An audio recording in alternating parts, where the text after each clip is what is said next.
Bonjour à tous ceux qui nous écoutent et qui sont déjà connectés. On va attendre encore une petite minute, le temps que tout le monde puisse nous rejoindre.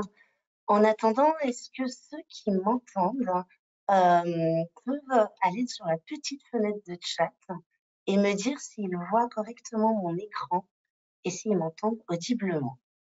Vous avez une petite fenêtre. Ah, je vois que certains l'ont déjà trouvée. C'est bon, tout a l'air de bien fonctionner. Alors cette petite fenêtre, ne la lâchez surtout pas. C'est aussi par là que vous allez pouvoir poser toutes vos questions à nos intervenants du jour. Donc n'hésitez pas, allez-y, testez-la. Vous pouvez écrire ce que vous voulez. Normalement, elle fonctionne bien. Merci pour vos messages. Et bonjour à tous. Bonjour Laetitia. Bonjour Mathieu. Allez, on attend une petite minute. Tout fonctionne bien.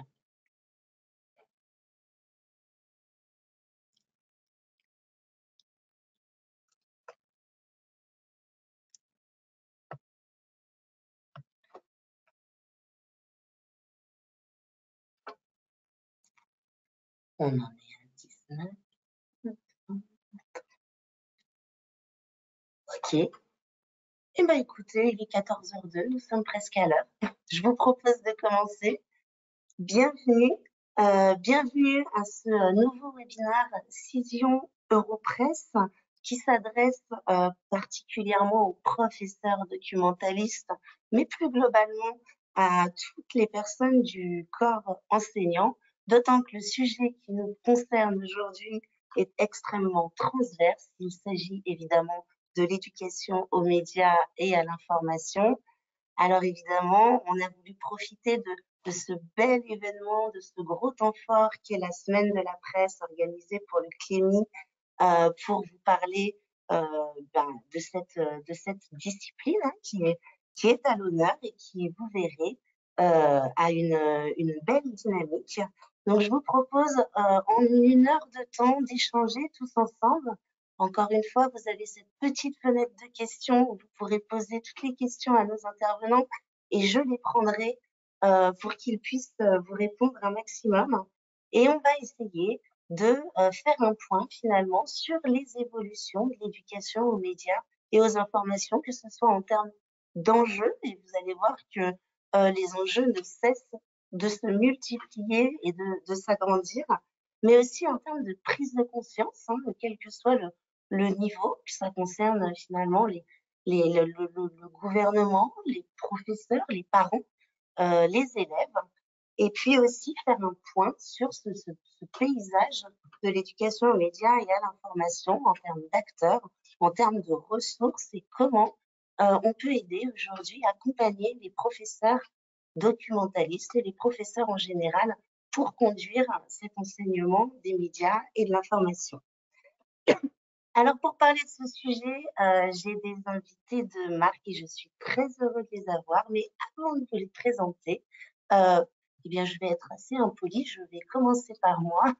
Donc, je suis Cindy Bétan. Je m'occupe de la communication et de l'information pour la société Europresse, qui aujourd'hui fait partie du groupe Cision.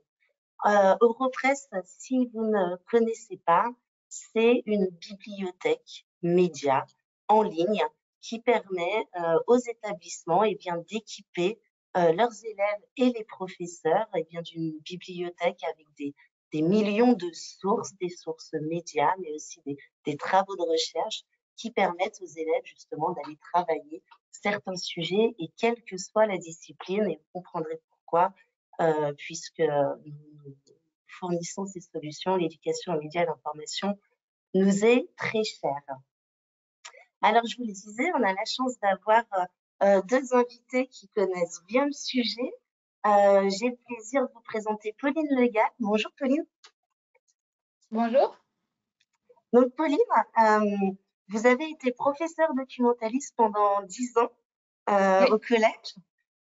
Vous travaillez avec le CLEMI depuis fort longtemps en région, mais aujourd'hui vous êtes à temps plein pour le le Clémy national. Merci beaucoup d'être avec nous, d'autant que j'imagine que la semaine est bien chargée. Oui. Et Oui, la semaine est chargée. C'est un plaisir. Olivier, bonjour. Bonjour à toutes et à tous. Donc Olivier, vous êtes journaliste, vous avez travaillé notamment chez Reuters pendant plusieurs années et puis vous êtes aussi, j'allais dire même surtout, aujourd'hui en tout cas, le fondateur et le directeur de l'association Entre les lignes, qui est une association donc qui fait des formations dans les établissements scolaires, mais pas que, et je veux bien que vous nous en parliez un petit peu davantage. En tout cas, merci beaucoup d'être avec nous. Alors, pour commencer ce petit échange, quand on a préparé, il y a quelque chose que vous m'aviez dit tous les deux sur les évolutions concernant le l'EMI, c'était sur le maillage territorial. Et j'aimerais qu'on commence par ça parce que les professeurs qui nous écoutent sont aux quatre coins de la France et au-delà, on a des personnes de la Réunion, de la Guadeloupe, de la Martinique, qui m'ont demandé le replay, hein, puisque c'est pas forcément évident. Donc, Pauline, je vous donne la parole. Vous qui avez été au Clémy en région, qu'est-ce que vous pouvez nous dire sur cette évolution, sur cet ancrage de l'EMI au niveau du territoire? Une évolution, en fait, ça fait partie de l'identité du Clémy depuis quasiment l'origine, c'est-à-dire que le Clémy, on a un Clémy national pour lequel je travaille actuellement, qui est à Paris, mais on a aussi une déclinaison de Clémy dans toutes les académies, avec un coordonnateur académique qui s'occupe de piloter tout ce qui tourne autour de l'EMI dans les académies, que ce soit les actions éducatives ou la formation, depuis des temps immémoriaux. Donc le Clémy a 40 ans, ça doit faire quasiment 40 ans qu'il y a des coordos Clémy en académie. Là, dans les choses nouvelles, on a un réseau qui a été doublé. Donc ce réseau, donc dans les académies, on trouve des coordonnateurs qui ont autour d'eux tout un réseau de formateurs, qui fait qu'on a un maillage assez resserré de formateurs et de porteurs d'action dans tous les coins de France, grâce au Clémy. Et on a en plus, donc, depuis le mois de janvier, une circulaire qui est parue le 24 janvier, la circulaire qui crée un autre réseau, celui des RAEMI, donc RAEMI pour référents académiques à l'éducation, aux médias et à l'information, qui sont en charge de mettre en place une cellule académique pour rationaliser et optimiser ce pilotage de formation et d'action éducative autour de l'EMI dans les académies. Et ces contacts-là, on peut les trouver facilement sur le site du Clémy. Tout à fait. Chaque académie. Oui, pour chaque académie, vous allez sur le site du Clémy dans l'onglet formation. Et dans l'onglet formation, vous allez avoir une entrée Clémy, contact Clémy en académie. Vous avez une carte de France. Et par académie, vous cliquez, vous avez le site académique, le mail du coordonnateur académique. Vous avez toutes les informations sont sur notre site. Alors, c'est super intéressant parce que Olivier, vous avez donc fondé Entre les lignes, et je veux bien que vous nous en disiez deux mots. Avant de commencer, ça fait plus de 13 ans, je crois. En tout cas, le paysage était assez centralisé sur Paris. Comment vous avez vu cette évolution? Oui, effectivement. Bonjour. Merci Cindy de nous avoir invités. Moi, je suis ravi d'être avec vous et en compagnie de Pauline aussi. Tout simplement, on sait que dans le public aujourd'hui, il y a beaucoup de professeurs documentalistes. Nous, on vous connaît bien entre les lignes. Vous êtes nos meilleurs alliés, souvent nos portes d'entrée dans les établissements. Et puis aussi, on co-construit ensemble. Vous faites de l'EMI depuis très longtemps. Et vous le faites bien, on a besoin de vous. Donc voilà, je voulais commencer par ça. Effectivement, Cindy, Entre les lignes très rapidement, donc c'est une association qui a été fondée donc en 2010. Au départ, on était 2 journalistes. Aujourd'hui, on est 240. Ce sont des journalistes bénévoles qui sont membres des rédactions de l'AFP, l'Agence France Presse, ou du groupe Le Monde. Donc vous savez, dans le groupe Le Monde, il y a Le Monde, bien évidemment, il y a Télérama, La Vie, Courrier International, l'Obs et le Huffington Post. Et on a une dernière rédaction qui nous a rejoint qui s'appelle Contexte. Et nous, en fait, on intervient dans les établissements scolaires, dans des centres sociaux, dans des médiathèques. On fait des ateliers d'EMI, avec des objectifs un peu classiques de développement de l'esprit critique, de donner des outils au public pour mieux se repérer dans notre société de l'hyper-information, savoir démêler le vrai du faux. Puis on essaie de sensibiliser aussi au pluralisme des médias, c'est important. Je précise aussi que nous, on a une posture assez éducative, c'est-à-dire que on en parlera peut-être tout à l'heure, mais l'EMI aujourd'hui c'est un univers qui est très vaste où il y a plusieurs approches qui sont complémentaires. Nous, c'est vrai qu'on est plus sur une approche éducation et posture. On ne va pas réaliser une web radio ou un journal ou quoi que ce soit. On va avoir une autre porte d'entrée, mais je pense qu'on en reparlera tout à l'heure. Effectivement, en 2010, il y avait très peu d'actions. Et puis, beaucoup de choses se passaient à Paris, en tout cas. Aujourd'hui, Pauline l'a rappelé, le Clémy s'est considérablement développé au cours de ces dernières années aussi, a renforcé son réseau de correspondants dans les académies. Et puis, parallèlement à ça, je pense qu'on y reviendra tout à l'heure, il y a eu l'émergence de plusieurs associations, plusieurs structures, soit avec des zones vraiment géographiques très précises, très localisées. Parfois, ça peut être une ville, ça peut être une région.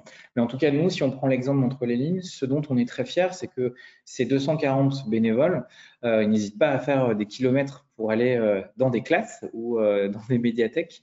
Parfois, ils traversent la France pour y aller. Et nous, statistiquement, on est assez fiers parce qu'on touche 44 départements, y compris des départements assez reculés. On est présent dans les DOM-TOM, en Guyane, en Martinique et en Guadeloupe aussi. Donc, j'ai l'habitude de gérer le décalage horaire quand je fais des visios. Je sais qu'il y a, enfin, alors, on a changé d'heure, mais en tout cas, 14 heures, c'est 7 heures là-bas. Enfin, ça, je le savais, effectivement. Moi, je voudrais dire dernière chose sur ce point, c'est que on a entendu une petite musique, notamment dans un dernier rapport de l'Assemblée nationale auquel on a contribué, qui faisait état de désert de l'EMI, enfin un petit peu calqué, vous savez, cette métaphore géographique de la diagonale du vide. Moi, je suis pas d'accord avec ça. Je suis pas d'accord avec ça parce que nous, en fait, on y est. Et puis, je sais aussi que le Clémy est là. Et je sais aussi qu'il y a beaucoup d'associations qui œuvrent à plusieurs échelles. Donc, c'est un petit peu forcer le trait, je trouve, de dire ça. Et en tout cas, aujourd'hui, il y a de l'EMI presque partout quand même. Et on peut s'en féliciter. Ouais, c'est important qu'on commence par ce premier message, hein, pour ceux qui nous écoutent. Vous êtes accompagnés, vous êtes soutenus et on vous répétera où trouver les contacts justement pour faire appel à ces associations. Alors, vous l'avez déjà un petit peu dit, Pauline, on va commencer par une grosse partie sur l'évolution, la dynamique UMI. Effectivement, le Clémy a eu 40 ans. J'ai fait quelques petites recherches où ça a été beaucoup médiatisé. 40 ans d'engagement dans l'EMI. Est-ce que vous pouvez nous en dire plus? Alors, au-delà du fait qu'il y ait plus d'acteurs, que ce soit renforcé, qu'il y ait un meilleur maillage territorial, quels sont finalement les succès du Clémy et sur quoi vous vous battez depuis 40 ans et qui sont importants de répéter sur cette évolution qu'il y a eu autour de l'EMI?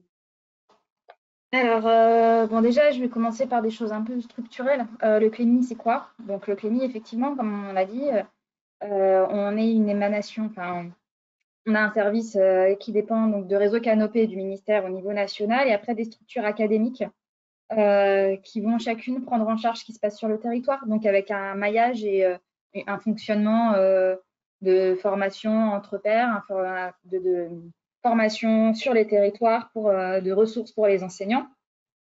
Mais tout ça, ça va être chapeauté par une instance qu'on va appeler le COP, le Conseil d'orientation et de perfectionnement du Clémy. Ce COP, c'est un organe extrêmement important dans le pilotage du Clémy, parce que c'est une instance qui est constituée de 60 membres qui représentent à part égale les pouvoirs publics, le système éducatif et le secteur de la presse et des médias. Dedans, on va retrouver des représentants des associations, des médias audiovisuels publics, le syndicat national des journalistes, RSF, l'ABDEN, les CMEA. Donc, tous ces gens-là, une soixantaine d'acteurs qui se retrouvent pour donner les orientations du Clémy, ce qui veut dire que le Clémy est un organe qui va être indépendant. Ça garantit notre indépendance par rapport à, comme les trois instances sont représentées à parts égales, ça nous donne une indépendance par rapport à toute personne qui pourrait vouloir instrumentaliser l'éducation aux médias et à l'information. Donc ça, c'est quelque chose que je tenais à dire et qui est très important. Oui, et ensuite… C'est comme ça, je disais que vous me disiez sur cette évolution que à chaque fois, alors Olivier disait, nous, on a plus une posture pédagogique. Vous êtes plutôt dans un mode, on est des faiseurs et on fait faire pour que les élèves comprennent. Oui, alors tout à fait. Donc, sur l'évolution des formats, de ce qu'il y avait à faire. C'est ce groupe de réflexion qui conduit ça. Alors, voilà, et qui va nous donner nos impulsions. Et donc, dans nos missions, on a la partie formation et ressources pour les enseignants dont on a déjà parlé. Mais on a aussi, et là, on est militant depuis le début du CLEMI, et ça fait partie des choses sur lesquelles on reste ancré, c'est le soutien de la presse jeune, enfin de la presse scolaire, médias scolaires, que ce soit les médias collégiens, lycéens, en lien avec l'Observatoire de la presse lycéenne notamment. Mais on a un gros travail qui est fait pour, et ça qui est fait de tout temps, ça fait partie de la carte d'identité du CLEMI, de lutter et d'aider à lutter pour la liberté d'expression des collégiens et des lycéens. Alors, en collège, ça va être de la formation, de l'impulsion, des ressources, comment faire son journal scolaire, sa web radio, parce qu'on est persuadé que si on veut comprendre comment fonctionnent les médias, il faut faire du média. Donc, que ce soit en club journal, que ce soit en classe média, que ce soit sur des projets plus ponctuels, mais il faut en faire. Et on est aussi très, très ancré sur les droits de la presse lycéenne, puisque, pour ceux qui le savent, mais enfin, ça va sans me dire, mais ça va mieux en le disant, les lycéens ne sont pas forcément obligés d'avoir l'autorisation du CA, du chef d'établissement, pour faire leur média scolaire. Un groupe de lycéens peut se mettre ensemble et décider de faire leur média lycéen. Le rédacteur en chef, à partir de 16 ans, un élève peut être rédacteur en chef de son média scolaire et donc avoir toute la responsabilité sans avoir besoin de faire passer a priori en lecture par les chefs d'établissement. Et ça fait partie des droits de la presse lycéenne pour lesquels on combat. Voilà.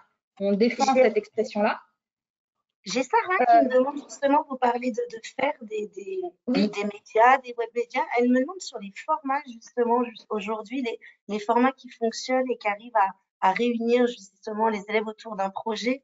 Est-ce qu'il faut encore faire des journaux ou est-ce qu'il faut passer à d'autres formats ou est-ce que l'un n'empêche pas l'autre? Alors, à partir du moment où faire un média, ça veut dire faire des recherches d'informations, vérifier ses sources, rédiger ses papiers, que ce soit pour la radio, pour la télé, pour la presse papier, pour la presse, pour un réseau social.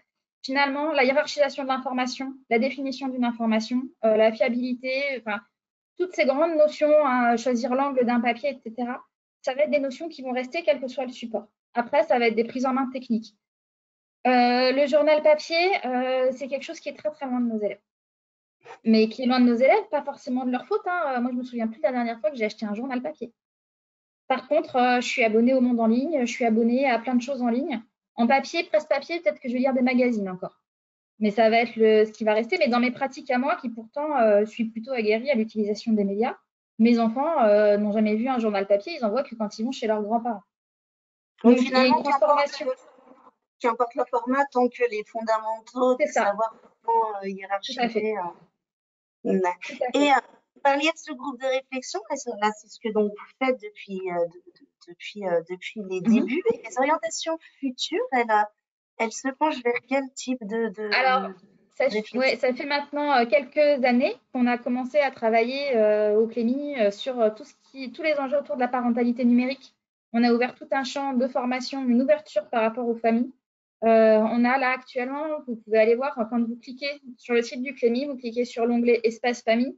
La première entrée, ça va être vers la dernière campagne de sensibilisation qui a été faite, qui est une campagne d'affichage que vous pouvez télécharger, imprimer pour vos établissements, utiliser pour des cafés des parents, par exemple. Très vite seront mis en ligne exactement au même endroit sur le site des kits d'animation pour animer des ateliers envers les parents autour de ces questions de la parentalité numérique. Donc ça, c'est une des dernières orientations qui a été développée au CLEMI. Et évidemment, on suit de près les transformations du monde des médias, donc tout ce qui touche autour des réseaux sociaux, comment la narration journalistique va être transformée sur les réseaux sociaux, comment produire du média pour les réseaux sociaux. Et aussi, évidemment, là, cette année, l'intelligence artificielle. Qu'est-ce que l'intelligence artificielle va apporter aux médias?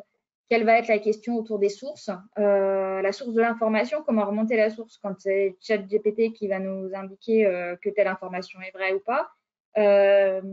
Comment il va falloir apprendre à distinguer un texte écrit par un humain d'un texte écrit par un robot. Pareil pour les images. Et donc, ça va être c'est des chantiers sur lesquels on travaille en ce moment. Oui, des questions un peu plus d'actualité et un peu plus du futur aussi. Olivier, sur l'évolution, vous diriez quoi sur l'évolution de l'EMI? Qu'est-ce que vous voyez comme grandes évolutions depuis toutes ces années? Oui, alors moi je ne peux juger qu'à partir de 2009-2010, quand j'ai commencé à vraiment m'intéresser au sujet de près.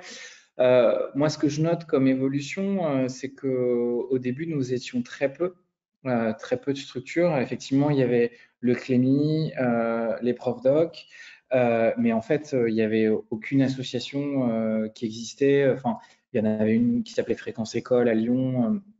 Mais en fait, il y avait très très peu d'acteurs. Donc, la première évolution, c'est qu'en fait, aujourd'hui, il y a beaucoup d'acteurs dans ce secteur. On y reviendra tout à l'heure hein, On a pour encore vous un petit point suggérer sur ce qui peut se passer. Ouais. voilà, sur ce qui est possible pour vous de mobiliser comme structure pour qu'ils interviennent éventuellement dans vos établissements. Nous, on est très heureux de cette tendance-là parce que quand on a commencé, on a prêché dans le désert pendant un petit moment, on a pris notre bâton de pèlerin. Il fallait qu'on convainque les profs, les rectorats, les ministères, les journalistes de nous accompagner aussi. Au départ, hein, je ne veux pas vous mentir, il y a beaucoup de gens, y compris des amis journalistes, qui nous disaient « Ah non, mais c'est super ce que vous faites, hein, c'est super. » Mais bon, j'ai pas le temps. Voilà, c'est ça. Le vrai tournant, c'est 2015. 2015 avec la vague d'attentats qui avait frappé la France, notamment Charlie Hebdo, parce que 2015, c'était une prise de conscience collective à multiniveau. Premier niveau, celui des pouvoirs publics, parce que 2015, il faut se souvenir, c'est la première fois en fait que très rapidement, par exemple après l'attaque de Charlie Hebdo, on voit fleurir sur les réseaux sociaux des publications expliquant avec photo à l'appui, regardez dans la photo, dans le rétroviseur de la voiture des policiers, on ne voit pas le même décor, ça veut dire que c'est truqué. Regardez les frères Kouachi, ils ont laissé une carte d'identité dans leur voiture, comme par hasard, c'est bizarre. On a vu, aujourd'hui on est tellement habitué que, enfin voilà, mais c'est vraiment le point de départ. Et il y a une prise de conscience des pouvoirs publics à ce moment-là qu'en fait il y a un risque démocratique qui est là, et donc ça va enclencher en fait d'un côté une envie de développer l'éducation aux médias. Alors, la première à le faire, hein, c'est l'ancienne ministre de l'Éducation nationale, Najat Vallaud-Belkacem, hein, qui va l'inscrire dans les programmes. Alors, c'était une première pierre. Hein. Aujourd'hui, il faudrait qu'on continue à bâtir la maison. Mais voilà, prise de conscience des pouvoirs publics avec des choses symboliques, aussi des blocages de fonds, de financement pour des actions de EMI. Ça a nécessairement créé un effet d'aubaine, hein, c'est-à-dire qu'il y a beaucoup de gens qui sont venus dans ce secteur aussi, et c'est tant mieux, nous on s'en réjouit. Je vous disais que c'était une prise de conscience multiniveau, ça c'était le niveau des pouvoirs publics, il y a aussi le niveau des journalistes. Nous en fait, typiquement, il y a beaucoup de journalistes qui ont frappé à notre porte et qui nous ont dit en fait on a tué certains de nos collègues parce qu'ils faisaient leur métier. J'ai envie de m'engager, j'ai envie de faire quelque chose. Qu'est-ce que je peux faire? Donc en fait, Je me permets de partager justement l'évolution du nombre de formations que vous dispensez depuis 2017. On voit, j'imagine que s'il y a plus de formations, c'est qu'il y a aussi plus de journalistes pour les faire. Donc, exactement. qu'on soit, Exactement. Donc donc là c'est une évolution qu'on voit là entre 2007 et 2022 effectivement. Donc aujourd'hui on fait 430 ateliers par an à peu près effectivement. Et donc on est 240 bénévoles. Donc ça c'est important. Deuxième évolution dans le paysage de l'EMI, on a pu constater qu'en fait les usages numériques des publics auxquels on s'adresse, alors nous, on s'adresse principalement aux jeunes publics. C'est un choix qu'on a fait de se dire que plus tôt on acquiert des bons réflexes, mieux c'est. Mais on fait aussi de l'EMI avec des adultes hein, dans d'autres cadres et il faut en faire avec les adultes, hein, bien évidemment, mais on s'est concentré. Et on a remarqué en fait hein, sur cette période-là qu'en fait les usages numériques ils ont terriblement reculé. Au départ, ça a commencé au collège, c'était très développé en fin de collège et au lycée. Et je pense que vous les profs doc, vous l'avez remarqué aussi. Aujourd'hui, en fait, on a des usages qui commencent dès le primaire. C'est pour ça aussi qu'on a lancé des ateliers en primaire au niveau CM1, CM2, parce que je donne souvent cet exemple-là, mais vous le savez bien, les plateformes, les réseaux sociaux sont interdits au moins de 12 ou 13 ans selon les plateformes, bien évidemment. Alors, il y en a qui contournent cette interdiction, il y en a qui utilisent les réseaux des parents, et puis il y a le troisième cas des enfants qui respectent, et je sais parce que j'en ai une à la maison qui fait ça, qui respectent la règle de ne pas s'inscrire, mais qui en fait vont consommer un autre réseau social qui s'appelle YouTube. C'est le réseau social numéro 1 des moins de 12 ans. Et en fait, sur YouTube, on est déjà. Alors, les TikTokers, les Instagrammeurs, les Snapchatters l'ont bien compris parce qu'en fait, ils publient tout leur contenu sur YouTube. Donc, en fait, si je prends l'exemple de ma fille, elle voit beaucoup de contenu TikTok et Snapchat et Instagram sur YouTube. Et puis, en fait, en étant sur YouTube, on est déjà en proie à cet âge-là à de la manipulation, à de l'influence. Il y a une vraie problématique. Alors, le Parlement va s'en emparer au cours des prochains mois, de essayer de légiférer sur l'univers des influenceurs. Mais en fait, quand on est un enfant de 8, 9 ans, 10 ans, en fait, il existe des influenceurs enfants. Hein. On connaît Swaneneo, par exemple, qui est une entreprise très lucrative. Et du coup, nous, voilà, tous les usages ont reculé. Donc, il y a aussi un enjeu à essayer d'aller accompagner ces publics-là de plus en plus jeunes pour faire face à leurs usages et leurs problématiques. Et concrètement, et je prendrai juste 30 secondes pour l'expliquer, typiquement, avec un CM1 ou un CM2, on ne va pas lui parler de fake news, on ne va pas lui parler de fausses infos, on ne va pas lui parler de théorie du complot. Par contre, on va lui parler de la rumeur, parce que la rumeur, c'est les mêmes, voilà. Donc, la rumeur qui peut voir à l'école, vivre à l'école, et qui peut, du coup, voir les mêmes codes sur un écran sur YouTube. Et puis, on va lui parler, on va lui poser des questions un petit peu sur, on prend souvent ces exemples de vidéos d'influenceurs qui testent des produits, et on pose les questions aux enfants en disant, mais alors, à ton avis, est-ce que tu penses que ce qu'il dit, c'est vrai? Alors, l'enfant dit toujours, bah oui, je lui fais confiance, il est sympa, effectivement. Et là, on lui dit, mais si on te dit par exemple que, tu sais, la marque, le parc Astérix, là, qui a invité Swan et Neo, par exemple, en fait, justement, il les a invités, puis il leur a donné de l'argent pour qu'ils fassent une vidéo dessus. Est-ce que tu penses que, en fait, l'avis qu'il donne, est-ce que tu penses qu'il a le droit de critiquer? Ah, bah oui, non, peut-être pas. Et du coup, à ce moment-là, non, on n'est pas dans un jugement péremptoire de dire tout ce que raconte Swan et Neo, c'est faux, mais on sensibilise à cette idée de dire c'est peut-être vrai qu'il est super bien ce parc d'attractions, cette nouvelle attraction. Par contre, il faut aller vérifier, aller recroiser, recouper avec une autre source, effectivement. Donc voilà, ça c'est une grosse évolution Et d'ailleurs, de l'EMI. tout à fait cohérent avec ce que Pauline nous disait sur le côté, sur le Clémy qui axe justement de plus en plus l'EMI autour des parents, hein, puisqu'à cet âge-là, c'est quand même, j'imagine, eux, j'espère encore ça, en tout cas, qui impactent le plus sur ces décisions. J'aimerais qu'on revienne un petit peu pour les professeurs qui nous écoutent. Vous êtes quand même invités, que ce soit le Clémy, entre les lignes, dans les hautes sphères justement du gouvernement pour parler justement de ce qui va se passer autour de l'EMI. Et moi, j'ai trouvé cet article à l'occasion de la semaine de la presse du ministre Papendiaï et qui disait « Je suis d'accord pour que l'éducation aux médias devienne une grande cause nationale ». Alors, Pauline, je voudrais votre avis là-dessus. Est-ce que c'est ça l'objectif, en fait? Quel est l'objet? Qu'est-ce que vous cherchez? Quelles sont vos revendications? Enfin, revendications, oui, je ne sais pas si on peut dire ça, mais qu'est-ce que vous attendez du gouvernement? Quels sont un peu les vrais combats? C'est être une cause nationale ou ça se trouve ailleurs, en fait? Alors déjà, je vais rappeler que l'éducation aux médias et à l'information, elle est dans les programmes depuis déjà longtemps. Elle est dans les programmes de tout le cycle 4. Hein. Il y a des entrées EMI dans quasiment toutes les disciplines, à quasiment tous les niveaux. On peut commencer à en faire dès la maternelle. Qu'évidemment, les professeurs documentalistes, je suis bien placée pour le savoir, j'en suis une quand même. On est maître d'œuvre dans les établissements de la question de l'éducation aux médias et à l'information. Maintenant, pour pouvoir toucher tous les élèves, il faut que chacun s'en saisisse. Il faut que chacun soit conscient du fait que c'est extrêmement important et qu'on peut en faire à partir de tout. En fait, tout peut devenir un sujet pour faire de l'EMI que ce soit travailler sur les représentations chiffrées, les infographies en mathématiques, travailler sur les représentations de genre dans le sport, en EPS, que ce soit travailler sur les questions socialement vives en SVT, en SES. Voilà, il y a des points d'entrée pour travailler les questions EMI, on peut en trouver partout. Évidemment, c'est toujours mieux de le faire avec le ou la prof doc. Maintenant, quand on est 1 ou 2 en établissement, on sait bien qu'on ne peut pas toucher toutes les classes et tous les élèves.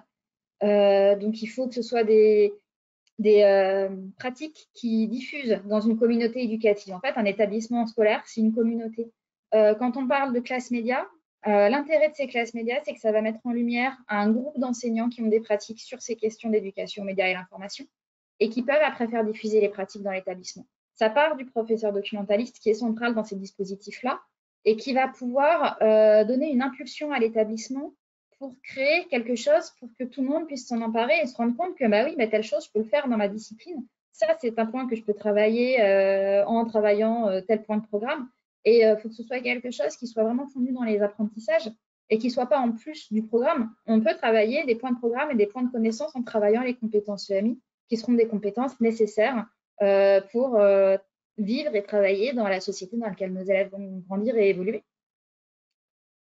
Alors, j'ai Dominique qui nous dit oui, mais on n'a pas d'heure dédiée à l'EMI. Est-ce que c'est ça aussi, hein, parce que bon, c'est ce qu'on entend aussi beaucoup, hein, c'est que souvent c'est un peu comme dans les entreprises où on a toujours des alliés un peu naturels et puis des gens un peu plus distants. Bon, on sait que les professeurs documentalistes ont des alliés côté histoire, géographie souvent, mais je sens que c'est pas si transverse que ça, mais ça devrait l'être, hein. Mais sur Alors, évidemment, pour les profs doc, c'est souvent des questions d'affinité. Hein. J'ai travaillé 10 ans en établissement, j'y étais encore en septembre, donc je sais bien comment ça se passe. Juste le triptyque doc français histoire, c'est de moins en moins vrai. On bosse beaucoup. Moi, j'ai bossé avec les profs de PS, avec les profs de sciences, toutes sciences confondues. De l'EMI, on peut en faire avec plein de gens. Et c'est justement cette question des heures, c'est pour ça que c'est aussi extrêmement. Est-ce que l'EMI a vocation à exister par lui-même? Est-ce qu'on fait du journalisme pour faire du journalisme? On fait du journalisme pour parler d'un sujet. Et ce thème-là peut être abordé dans les programmes. Donc, il faut réussir à rentrer dans les programmes et faire comprendre à nos collègues que ce n'est pas du temps en plus, c'est du temps différent qu'il faut. Et que pour travailler tel point en co-intervention, bah, le collègue il ne va pas perdre de temps parce que ça ne va pas être du temps qu'il va perdre sur son programme et qu'il va falloir aller quémander parce que lui, il va nous donner une heure. Non, il faut qu'on co-construise quelque chose ensemble pour que lui puisse avoir ses objectifs disciplinaires et que nous, on ait les objectifs infodocumentaires en même temps. Et que à ce moment-là, si on arrive à faire en sorte que l'éducation aux médias et à l'information soit dans les programmes, dans les enseignements et travailler dans le programme, il n'y a pas besoin d'heures en plus puisque ça sera dans le temps disciplinaire.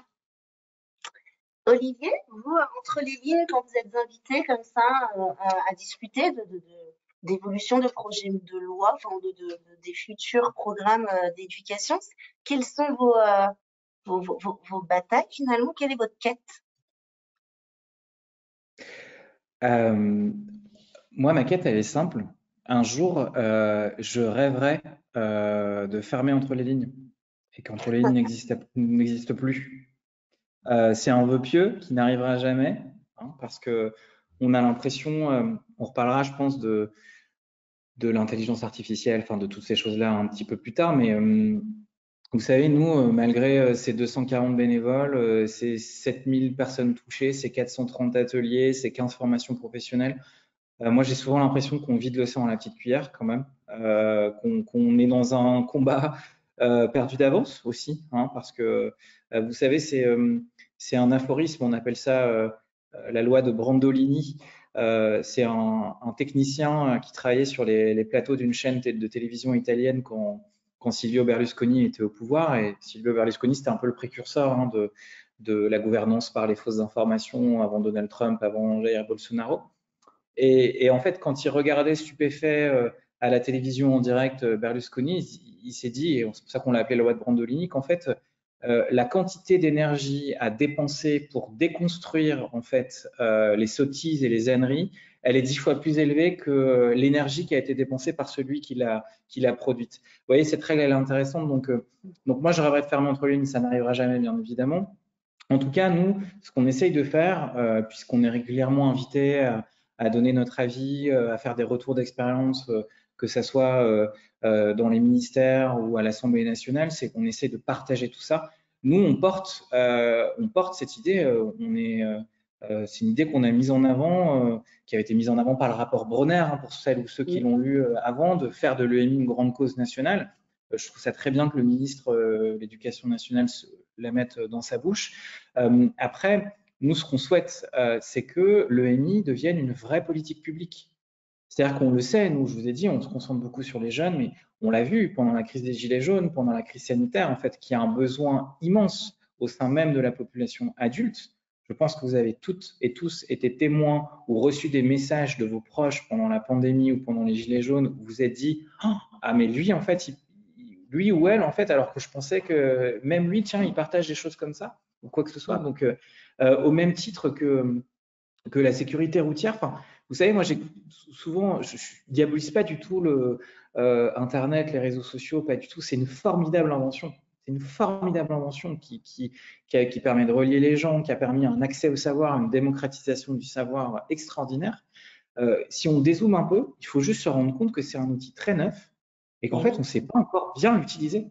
On ne sait pas encore bien l'utiliser. Alors, on pourrait prolonger sur d'autres discussions sur la gestion de nos temps d'écran, du téléphone portable, de toutes ces choses-là. Et je pense qu'il faut mettre les moyens pour qu'il y ait une politique publique qui soit menée pour juste en fait savoir s'en servir, tout simplement, qu'on ait des bons réflexes en fait quand on est sur Internet ou sur les réseaux sociaux. Donc, une politique publique, ça veut dire des moyens financiers bien évidemment, des moyens humains. Peut-être que ça veut dire des heures aussi, parce que tout à l'heure, je vous ai dit que la première à poser cette pierre, c'est Najat Vallaud-Belkacem qui inscrit l'EMI dans les programmes et qui dit l'EMI devrait être fait de manière transversale au cours du cursus. Ok, très bien, mais en fait, qui s'en occupe? Et comment? Et est-ce que, et ça, on le sait bien pour discuter souvent avec vous, les enseignants, enfin que c'est un sujet. Donc voilà. Nous, si je pousse un petit peu de pistes encore, pour que ça devienne une politique publique, on pousse aussi l'idée que il serait malin aujourd'hui de mettre en place un comité interministériel sur ce sujet-là, parce que aujourd'hui c'est un sujet qui est partagé entre l'éducation nationale, la culture, mais on voit aussi arriver le ministère de la Justice de plus en plus. Nous, on intervient pour eux. Le ministère de la Santé aussi, pour toutes les affaires familiales. Donc, ça aurait du sens. Et c'est d'ailleurs ce qu'on a poussé dans notre dernière audition. C'est une proposition qui a été reprise, d'ailleurs, d'associer, parce que c'est ça une politique publique, c'est associer plusieurs ministères aussi pour prendre en compte cette problématique-là. Et moi, je crois qu'un des grands enjeux aussi, pour rapport à la problématique de l'océan et des petites cuillères, c'est de former un maximum d'adultes. Alors, les enseignants en premier lieu, les profs doc, vous êtes les mieux parés, les mieux formés pour le faire, mais vos collègues ne le sont pas. Donc, il faut aller faire les formations du CLEMI, il faut en ouvrir plus parce que nous, on sait qu'on a des retours du terrain d'enseignants qui nous disent bah, « moi, j'aimerais bien m'inscrire, mais il n'y a pas assez de sessions, il n'y a pas assez de place ». Et puis, il faut former tous les autres. Parlons de l'éducation nationale, mais parlons aussi d'éducation populaire, cet autre champ. C'est pour ça qu'on le fait nous, les directeurs de centres sociaux, les directrices de centres de loisirs, les animateurs, les éducs, tous les bibliothécaires, enfin beaucoup de bibliothécaires aussi. Il faut qu'on soit un maximum d'adultes. Et nous, entre les lignes, on est les premiers à penser qu'on n'a pas besoin d'être journaliste pour faire de l'EMI. D'accord? Ça, c'est très important. C'est-à-dire qu'en fait, c'est pas quelque chose d'exclusif, c'est pas quelque chose qui doit être fait que par les journalistes, pas du tout. L'EMI, c'est du bon sens. Si on s'intéresse un peu au sujet, si on a lu des choses, si on se forme un peu, il n'y a aucun souci. Et nous, voilà, c'est la raison pour laquelle on forme beaucoup je vous dis, de gens, des éducateurs. Enfin, voilà, il y a un mois, j'étais en Seine-Saint-Denis dans un centre social avec des éducateurs qui, avant le premier jour de formation, ne connaissaient rien aux médias, rien aux journaux ou quoi que ce soit, mais ils avaient envie. À la fin de la formation, ils étaient ultra motivés pour animer avec les enfants et les ados qui reçoivent des ateliers autour des fausses infos, des théories du complot, des jeux, enfin des choses comme ça. Donc voilà. Et pour moi, c'est l'enjeu et qu'on tape pas trop, du coup, aussi. Ouais. Hein, voilà, Puis à une former un politique maximum publique, d'adultes. une politique publique, ça nécessite un minimum de structure aussi. On en est où de cette structure de l'ENI finalement? Est-ce que vous trouvez que qu'on y voit assez clair finalement? Je sais pas pour qui est cette question. Pauline? Pauline, vous voulez répondre? Excusez-moi, j'avais coupé mon micro. Est-ce qu'on y voit assez clair dans la politique publique? La politique publique, le Clémy, on est un petit peu porteur aussi de ces questions-là. Il y a quand même ces derniers temps des avancées qui ont été faites. Après, comme toute machine institutionnelle, c'est un peu long à mettre en place. Mais je vous parlais de la circulaire de janvier 2022, 2022, qui donc entre en œuvre avec la création du réseau des référents académiques à l'éducation aux médias, qui sont des inspecteurs, où l'objectif, c'est justement de donner une cohérence, une visibilité et de renforcer le pilotage des actions en académie, parce qu'on sait bien que pour pouvoir former les enseignants et toucher un maximum d'enseignants, il faut que ce pilotage il soit fait en académie au plus proche des enseignants. Alors ça, c'est pour la partie éducation nationale. Je ne suis pas forcément compétente pour répondre sur le reste, mais je vous parlais du COP tout à l'heure. Le ministère de la Santé a rejoint le COP, notamment sur la question des écrans, les écrans. Donc, pour finir sur cette partie un petit peu sur les évolutions, est-ce que vous êtes d'accord si je dis que oui, cette prise de conscience au niveau du gouvernement, elle avance et que vous êtes quand même entendu. Alors, ça, c'est long à dire, mais en tout cas, ça oui. c'est… Oui. Alors oui, on est entendu dans la mesure où, après, ça prend du temps, tout prend du temps. Mais déjà, les équipes du Clémy ont été renforcées en heures, elles ont été abondées. Olivier disait qu'il n'y a pas assez de temps de formation disponible et de sessions disponibles pour pouvoir former toute une cohorte d'enseignants sur un territoire. On va dans le bon sens, on part de loin, mais on renforce les équipes. On forme de plus en plus d'enseignants formateurs qui peuvent aller former après leurs collègues dans les établissements. Donc, c'est des cohortes qui vont aller en augmentant. Ça, c'est notre rôle au Clémy et au national. Nous, on forme les formateurs en académie.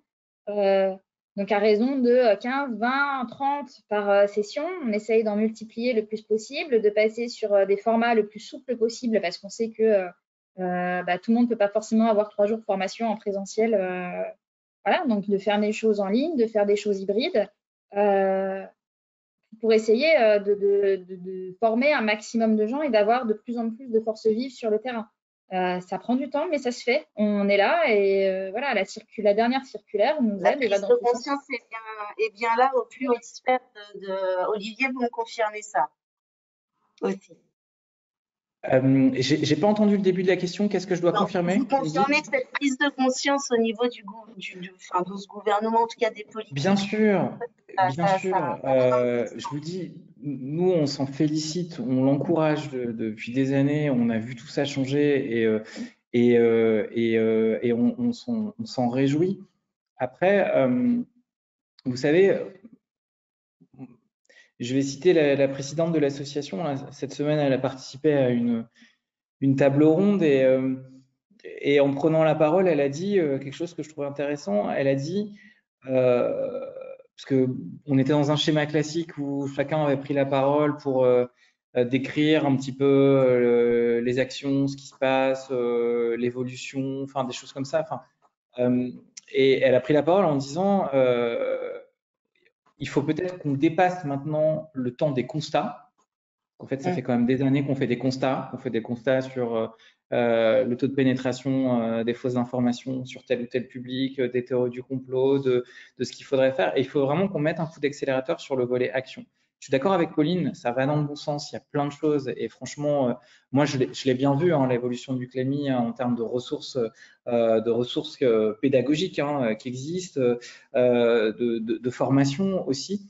Mais en fait, il faut qu'on aille, et là on se parle entre nous on est plutôt volontaires pour le faire, hein, mais il faut qu'on aille encore plus loin, quoi, puis un peu plus vite, parce que et je pense qu'on est tous animés, enfin moi tous les gens que je connais de ce secteur, ils sont tous passionnés du sujet, ils ont tous envie de faire, on rencontre aucune résistance en face de nous quand on intervient avec tout type de public. Il y a une envie d'en parler parce que on parle aussi, moi c'est ça où je trouve ça chouette, c'est une matière où on parle des usages. Enfin, les jeunes, ils sont contents hein, Du quotidien, quand en on fait, vient, hein, ouais, quand on vient les voir et que on leur pose des questions sur comment ils se baladent sur les réseaux ou ce qu'ils en font. Alors au début, ils sont un petit peu comme ça avec un petit mouvement de qu'est-ce recul. qu'il me Puis veut? après, en fait, quand ils comprennent qu'on n'est pas dans une approche parentale, de dire de toute façon, tu t'intéresses à rien, tu passes ta vie sur tes écrans, voilà. Enfin, quand ils ont compris ça et que qu'ils comprennent aussi que parfois bah, ils s'informent sans avoir l'impression de s'informer. Enfin, toutes ces choses-là, c'est important. C'est important. C'est important de Alors sensibiliser les justement, parents aussi. Hmm. ça me fait une parfaite transition je voudrais qu'on continue sur ce sujet quand même rapidement pour les professeurs qui nous écoutent. Finalement, quel discours on doit avoir? Parce que c'est vrai que moi, ce que j'entends un petit peu souvent, c'est oh là là, les jeunes, c'est la cata. Effectivement, ce que vous venez de dire, et les smartphones, les machins. Et finalement, quel doit être le discours à tenir quand on veut parler de EMI? Parce que moi, j'ai l'impression que les jeunes ne sont pas pires que les autres. Et comment on fait justement pour leur parler correctement de ces sujets pour pas que, justement, qu'il y ait tout de suite une confrontation un peu en mode on était mieux avant, quoi. Pauline. Alors, moi, je pense que déjà, faut se déculpabiliser, nous, en tant qu'adultes. Il faut écouter ce qu'ont les ados à nous dire de leurs pratiques. Ne pas partir du principe que parce que c'est sur un smartphone, forcément, c'est nul. Et, euh, et sortir du quantitatif pour aller vers le qualitatif. C'est-à-dire qu'on parle beaucoup de temps d'écran, où on essaye de mesurer combien d'heures est-ce que tu as passé. Et essayer d'aller au-delà de ça et de dire mais qu'est-ce que tu as fait? Parce qu'en fait, le temps d'écran, finalement, ça ne veut pas dire grand-chose. Parce que est-ce qu'elle est sur Pronote? Ça prend du temps d'écran. Est-ce que préparer un exposé à distance avec un camarade, ça prend du temps d'écran? Est-ce que regarder une série, ça prend du temps d'écran? Mais donc ça va être différents usages. Euh, le temps d'écran en lui-même ne veut rien dire parce qu'il y a tellement d'usages différents. Et donc, on va essayer plutôt d'être sur des questions qu'est-ce que tu fais? Qu'est-ce que ça t'apporte? Qu'est-ce que tu regardes? C'est ce que disait Olivier tout à l'heure. Oui. Hein. Il y a un enfant de 10 ans qui est sur YouTube. YouTube, on trouve tout dessus. Qu'est-ce que tu regardes? Qui sont ces gens qui te parlent? De quoi te parlent-ils? Qu'est-ce que ça t'apporte? Qu'est-ce que tu en comprends?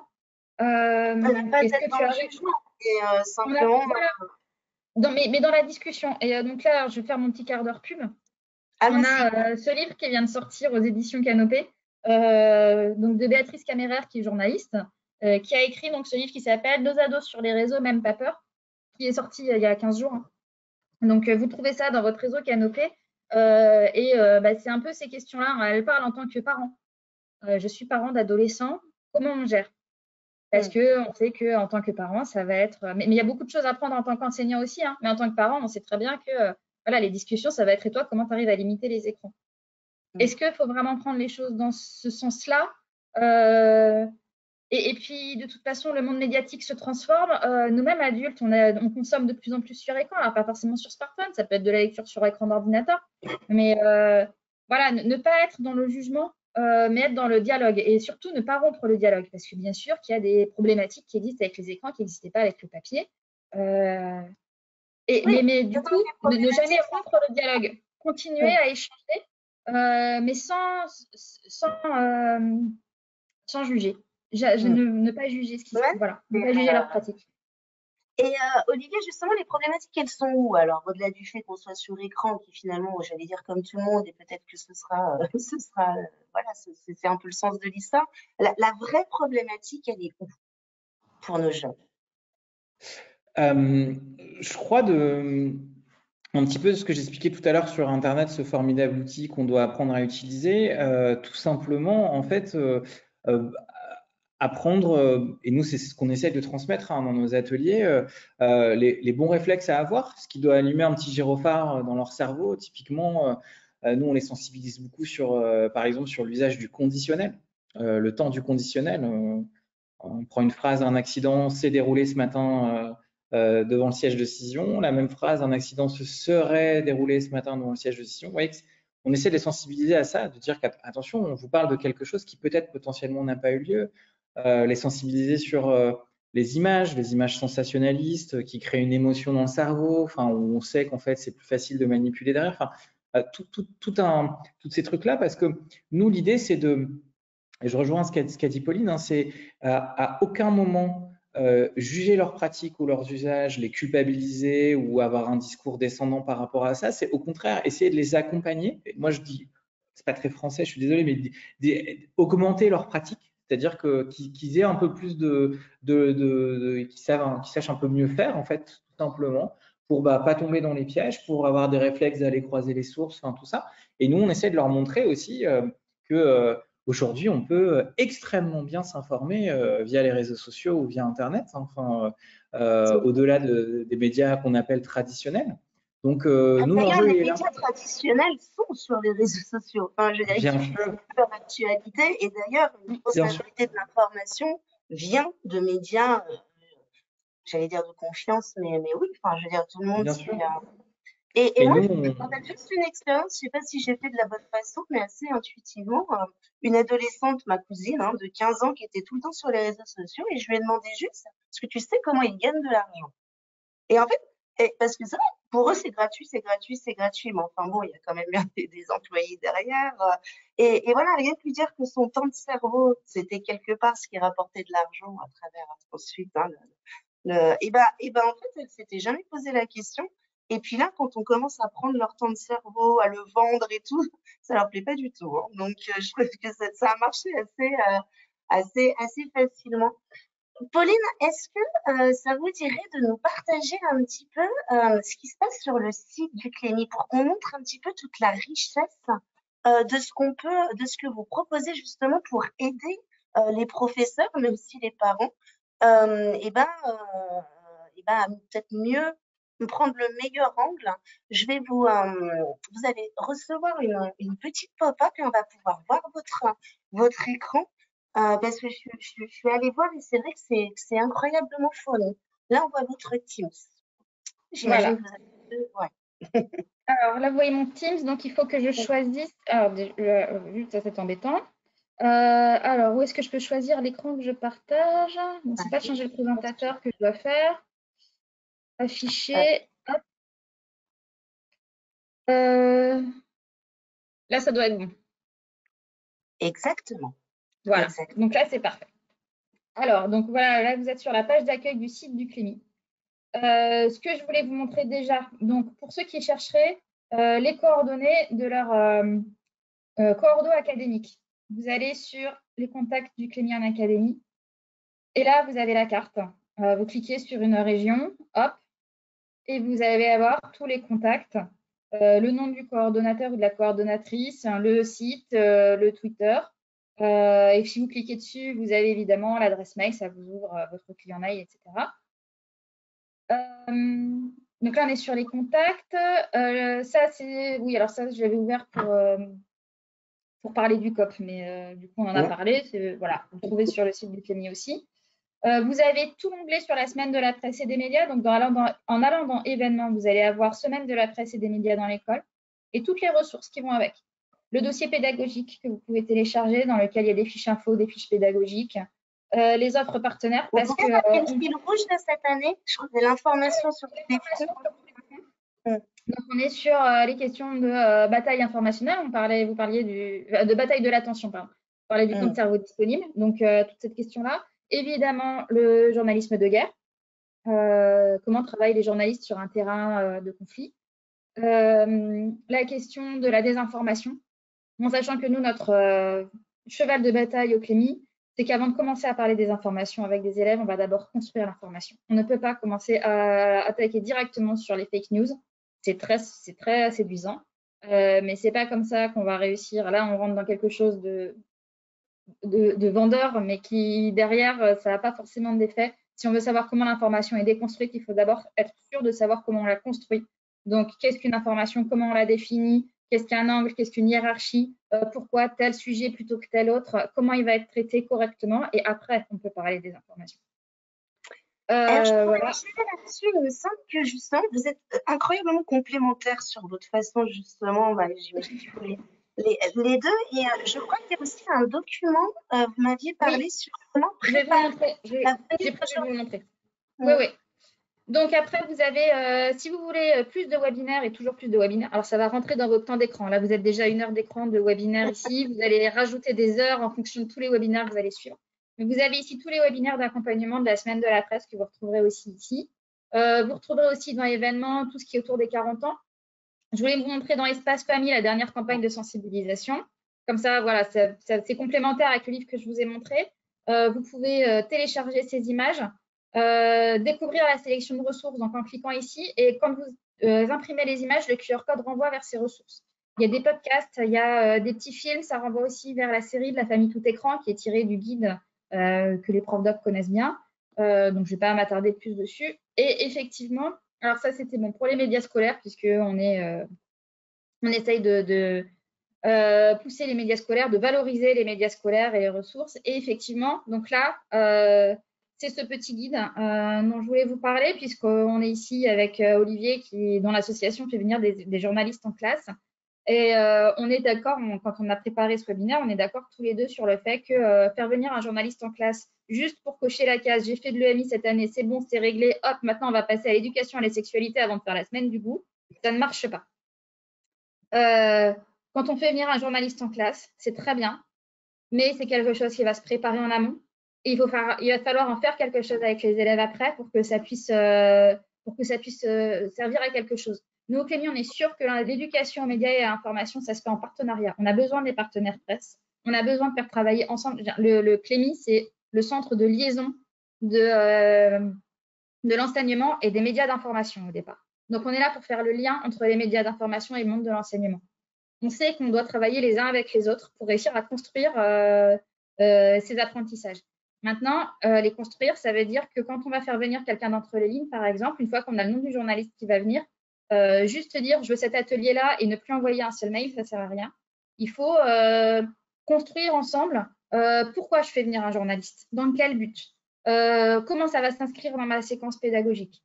Qu'est-ce que je fais en amont pour préparer les élèves et qu'est-ce que je vais en faire après de cette intervention de journaliste dans ma classe.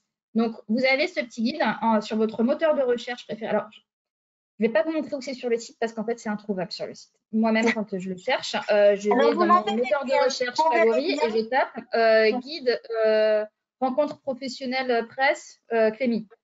On finit par tomber dessus assez vite. Le site du Clémy, je vous rassure, va être complètement refondu et renouvelé dans les semaines qui viennent.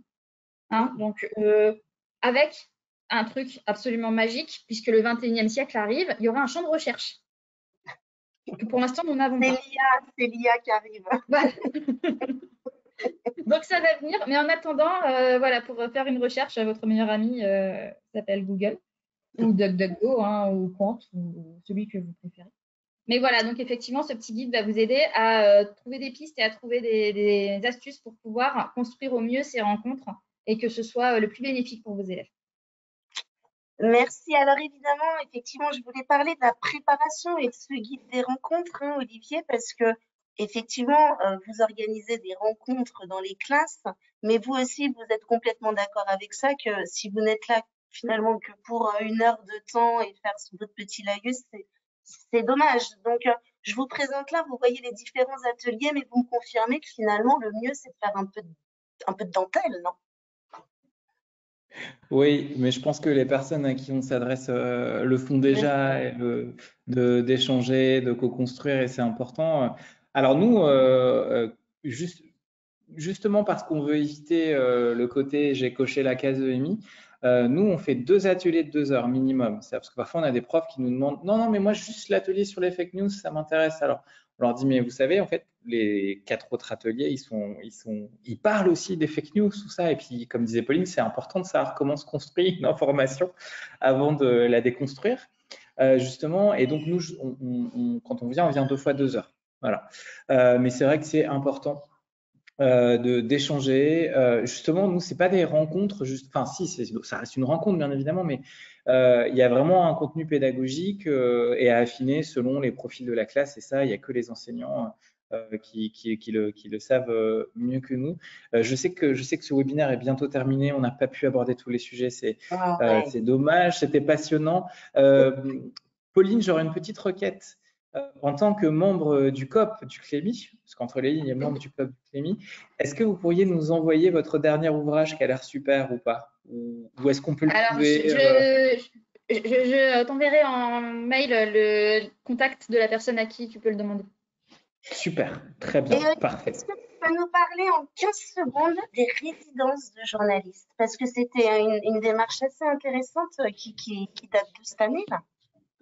Oui, alors, en très rapide, les résidences de journalistes… Ça fait 2-3 ans que ça existe déjà. Ouais, même un peu plus. Ouais, Ça fait les premières, elles ont eu lieu il y a 4 ans, il y a 5 ans, Ouais. quelque chose comme ça. En fait, c'est calqué sur c'est le ministère de la Culture qui a lancé ça.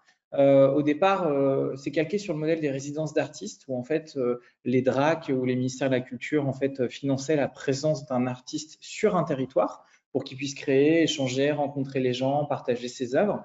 Et en fait, ils ont calqué ce modèle-là sur le modèle des journalistes avec l'EMI.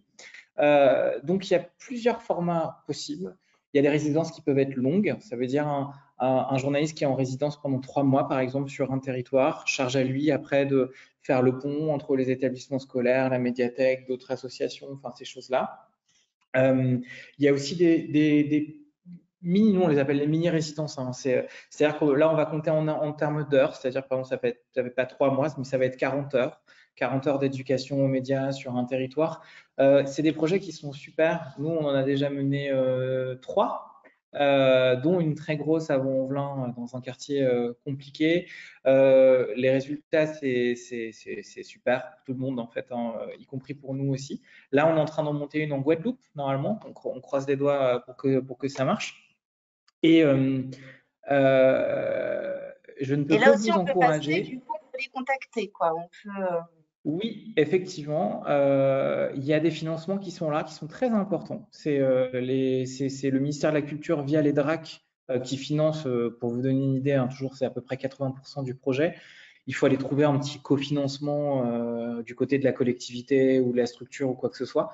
Mais en tout cas, c'est des projets qui commencent à se multiplier et c'est un formidable moyen de toucher beaucoup de personnes et puis surtout en fait sensibiliser des réseaux aussi et recréer du lien, parce que je rebondis sur le Clémy, liaison, tout ça. Et c'est des expériences humaines et pédagogiques qui sont très, très enrichissantes. Eh bien, merci beaucoup. Est-ce que je peux vous demander un dernier mot que vous avez à passer à nos professeurs qui nous écoutent? Allez, Olivier, je te laisse commencer. Un petit mot pour vous dire, on sait, puisqu'on sent avec les enseignants en ce moment que c'est compliqué de caler des choses ou quoi que ce soit, on sait que le climat n'est pas propice, que tout le monde est un petit peu démotivé, démoralisé. Mais je sais aussi, les profs doc, il existe une souffrance aussi de non-reconnaissance de tout le travail merveilleux que vous faites. Donc moi, si j'ai un petit mot à vous dire, c'est que vous faites un travail merveilleux. Et je répète ce que j'ai dit au début, vous êtes nos meilleurs alliés, donc on a besoin de vous. Voilà. Pauline. Alors moi, je dirais, pour conclure cette semaine de la presse et des médias dans l'école, que la semaine de la presse et des médias, c'est un temps fort qui permet un accès aux ressources. Alors, je sais que le kiosque papier envoyé par le CLEMI diminue d'année en année. Par contre, l'offre numérique, elle, s'étoffe d'année en année. Donc, voilà, n'hésitez pas à aller voir le numérique. Mais donc, voilà, la semaine de la presse et des médias se conclut. Mais on est tout à fait conscient au CLEMI que l'éducation aux médias et à l'information, c'est pas une semaine par an, c'est toute l'année. On sait que les profs doc sont sur le pont, on sait que le travail est fait. Ne lâchez rien. Parce que voilà, on est seul en établissement, on a parfois l'impression de se battre contre des moulins à vent, d'apprendre en CA qu'il y a des choses qui sont sans qu'on soit au courant dans nos bahuts et que ça peut être décourageant. Mais on est là et on tient bon et voilà, voilà, Et on tout ça a de va dans le l'avenir. bon sens. Ce que je retiens, c'est que tout ça, quand même, malgré tout, va dans le bon sens. Écoutez, pour conclure, je voulais simplement déjà vous dire que j'allais vous envoyer un mail avec les différentes ressources dont on a parlé. Vous verrez, on a Pour la semaine de la presse, on met à disposition gratuitement cette bibliothèque média si vous voulez en profiter pour l'occasion. On va aussi vous envoyer un lien, vous allez être obligé de cliquer dessus parce qu'en cliquant dessus, vous allez faire une bonne action et offrir justement eh bien oui, Olivier, des formations dispensées par Entre les lignes qui sont financées par Europresse. Hein. Donc, promis, vous cliquez, vous ne payez pas. Et puis, écoutez, un grand merci pour votre attention. Merci énormément, Pauline, Olivier, pour votre disponibilité. Merci vraiment pour votre temps. Et puis, merci à tous ceux qui nous ont suivis. Je vous enverrai également le lien de ce replay. Merci à tous et je vous souhaite un très bon week-end. Au revoir. Merci beaucoup. Merci.